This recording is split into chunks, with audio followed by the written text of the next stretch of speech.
Hello, आपके अपने इस यूट्यूब चैनल पे आपका हार्दिक स्वागत है। आज अपन रीट के लिए संस्कृत व्याकरण शुरू करने जा रहे हैं। तो संस्कृत व्याकरण शुरू से 0 लेवल से स्टार्ट कर रहे हैं, तो लगातार पढ़ेंगे, देखते हैं। सबसे पहले देखते हैं संस्कृत शब्द। संस्कृत शब्द सम धातु सम उपसर्ग क्री धातु और कत प्रत्यय से बना है। तो संस्कृत शब्द का अर्थ होता है शुद्ध, परिष्कृत और परिमार्जित। तो अतः संस्कृत भाषा का अर्थ हुआ शुद्ध, परिष्कृत और परिमार्जित भाषा। व्याकरण को देखते हैं। व्याकरण शब्द को, इसमें 2 उपसर्ग हैं, वी और आंग। तो आंग का आ शेष रहता है, इसलिए व्याकरण में वी आ क्री प्लस लुट प्रत्यय लगेगा। व्याकरण हमेशा नपुंसकलिंग होता है। व्याकरण शब्द है हमेशा नपुंसकलिंग होता है। व्याकरण भाषा शुद्धि शास्त्र है। व्याकरण क्या है?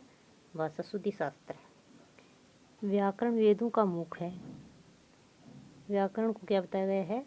पाणिनि के अनुसार व्याकरण वेदों का मुख है, इसलिए पाणिनि ने क्या कहा है? मुखम व्याकरणम समृतम। वेदांग कितने बताए हैं? 6 वेदांग बताए हैं, यानी कल्पित अंग 6 बताए हैं। तो देखते हैं वेदांग 6 कौन कौन से होते हैं। इनको अलग अलग बांटों में बांटा है कि व्याकरण पहला है। व्याकरण को मुख का दर्जा दिया गया है। वेदों का जो मुख है वह व्याकरण होता है। नंबर 2 है ज्योतिष को चक्षु यानी आँख का दर्जा दिया गया है। वेदों की आँख ज्योतिष को बताया गया है। निरुक्त, नंबर 3 निरुक्त यानी श्रोतम। निरुक्त का दर्जा स्रोत यानी कान को दिया गया है।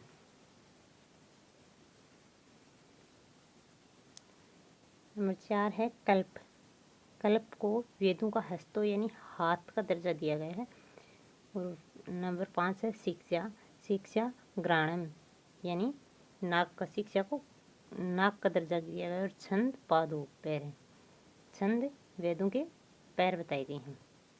तो व्याकरण को पतंजलि ने शब्दानुशासनम वेद रक्षक वेदांग कहा। व्याकरण को पतंजलि ने क्या कहा है कि शब्दानुशासनम वेद रक्षक है वेदांग कहा।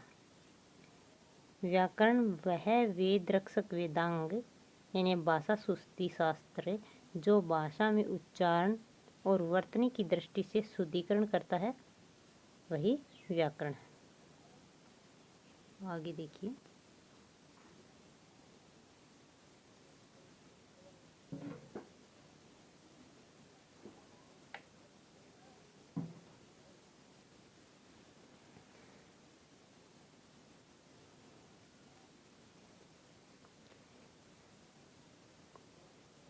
व्याकरण के त्रिमुनि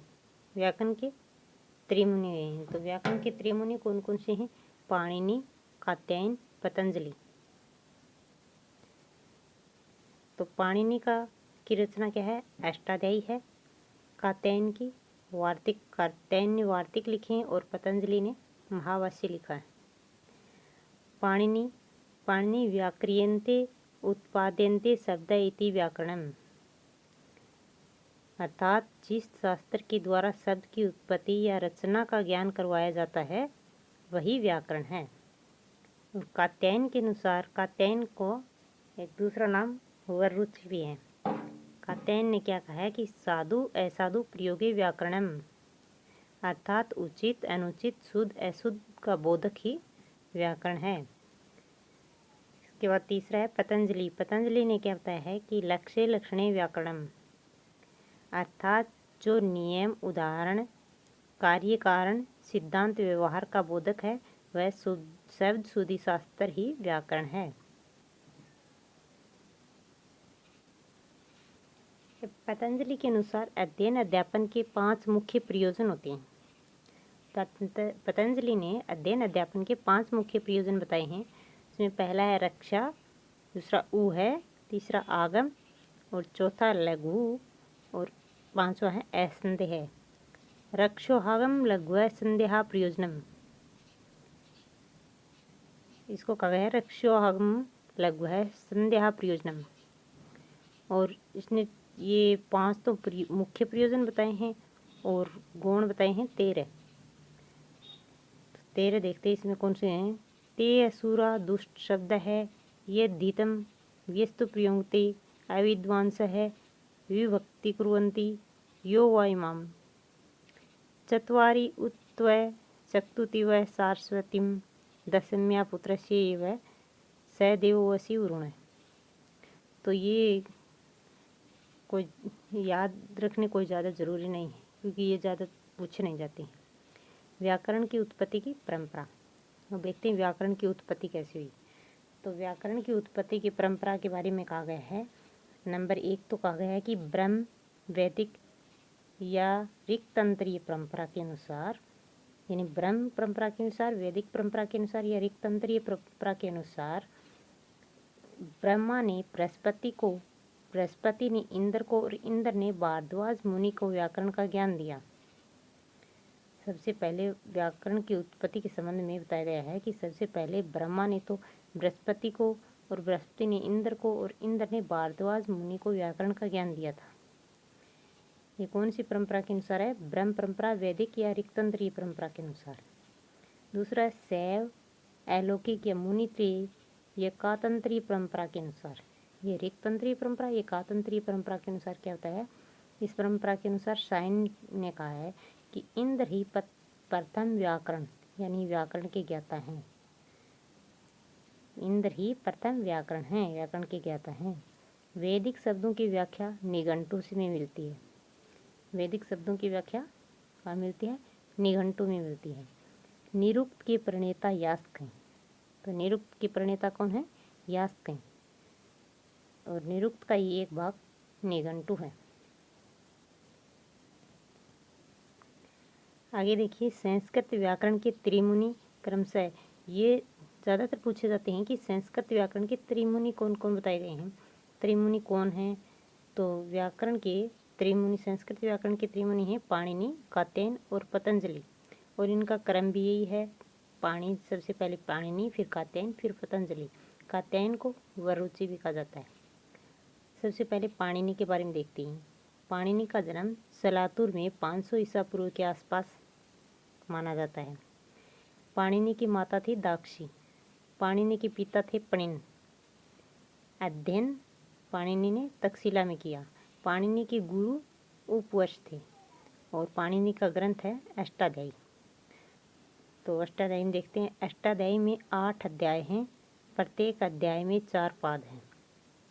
इस प्रकार अष्टाध्यायी के 32 पाद हैं कुल। एक अध्याय में 4 पाद हैं तो 8 अध्याय हैं। 8 अध्याय में 4 पाद हुए तो 32 पाद हैं। अष्टाध्यायी में 3978 सूत्र हैं। इन लगभग 4000 सूत्र हैं। इसलिए पाणिनि को सूत्रकार कहा गया। पाणिनि को और क्या कहा गया? सूत्रकार कहा गया है, क्योंकि सबसे अधिक सूत्र अष्टाध्यायी में पाणिनि ने दिए हैं। अष्टाध्यायी में कुल लगभग 4000 और वैसे 3978 सूत्र बताते हैं। और कई जगह ये 3992 भी मिलते हैं। इसका प्रथम सूत्र है वृद्धिराद्विज व अंतिम सूत्र है ए है। किसका? अष्टाध्यायी का। अष्टाध्यायी ने जो लगभग 4000 सूत्र हैं उनमें से पहला सूत्र दिया है वह है वृद्धिराद्विज और अंतिम सूत्र है ए। पाणिनि को सूत्रकार, प्राथमिक या प्रथम मुनि भी कहते हैं। पाणिनि को क्या कहते हैं? सूत्रकार कहते हैं, क्योंकि इसमें अष्टाध्यायी में सबसे ज़्यादा सूत्र दिए हैं। सूत्रकार, प्राथमिक या प्रथम मुनि भी कहते हैं। अगला देखते हैं। अगला नंबर 2 है कात्यायन। कात्यायन को और क्या कहते हैं? वरुचि। कात्यायन का जन्म 350 ईसा पूर्व के आसपास माना जाता है और कात्यायन का ग्रंथ है वार्तिक। कात्यायन ने अष्टाध्यायी के सूत्रों पर वार्तिक लिखा, इसलिए इन्हें यानी कात्यायन को वार्तिककार कहते हैं। लगभग 1500 सूत्रों पर 4-5 हजार वार्तिक लिखे। कात्यायन ने 1500 सूत्रों पर 4-5 हजार वार्तिक लिखे। कात्यायन द्वारा लिखित वार्तिकों में से 836 वार्तिक वर्तमान में सिद्धांत कौमुदी में प्रचलित हैं। कात्यायन द्वारा लिखित वार्तिकों में से 836 वार्तिक हैं, वो कहाँ है वर्तमान में? सिद्धांत कौमुदी में प्रचलित हैं। नंबर 3 है पतंजलि। तीसरा कौन है? त्रिमुनियों में पतंजलि। पतंजलि का जन्म 200 ईसा पूर्व के आसपास माना जाता है। इनका ग्रंथ है महाभाष्य। पतंजलि का ग्रंथ कौन सा है? महाभाष्य। पतंजलि ने अष्टाध्यायी के सूत्रों पर भाष्य लिखा। कात्यायन ने तो अष्टाध्यायी के सूत्रों पर क्या लिखा? वार्तिक लिखा, इसे वार्तिककार। और पतंजलि ने महाभाष्य लिखा, भाष्य लिखा, तो इसे भाष्यकार या महाभाष्यकार कहते हैं। कुल 85 आहनिक, किसी और कहीं कहीं 84 आहनिक की प्रामाणिकता मिलती है। आहनिक क्या होता है? आहनिक होता है एक दिन में निवृत्त कार्य को आहनिक कहा जाता है। एक दिन में अपने जितना कार्य किया है उसको आहनिक कहा। तो महाभाष्य को 84-85 दिनों में निर्मित ग्रंथ माना जाता है। यानी इन्होंने पतंजलि ने जो महाभाष्य लिखा है तो उसको 84-85 दिनों में निर्मित ग्रंथ माना जाता है, तो इसे 85 आहनिक या 84 आहनिक भी कहते हैं। महाभाष्य ग्रंथ पर कैयट, नागेश, भट्टोजी दीक्षित ने टीकाएं भी लिखी हैं। कैयट कौन था? ये जयट का पुत्र था। कैयट जयट का पुत्र था, इसने प्रदीप टीका लिखी है। नागेश उद्योत टीका लिखी है। नागेश ने उद्योत टीका लिखी है। आगे देखते हैं। तो ये मैंने आज संस्कृत का थोड़ा थोड़ा परिचय यानी शुरू से थोड़ा बताया है। माहेश्वरी सूत्रों के बारे में कल देखेंगे, तो प्लीज़ मेरे चैनल को लाइक, सब्सक्राइब एंड शेयर ज़रूर करें, ताकि मैं और ज़्यादा बेहतर वीडियो आपके लिए डाल सकूं। Thank you.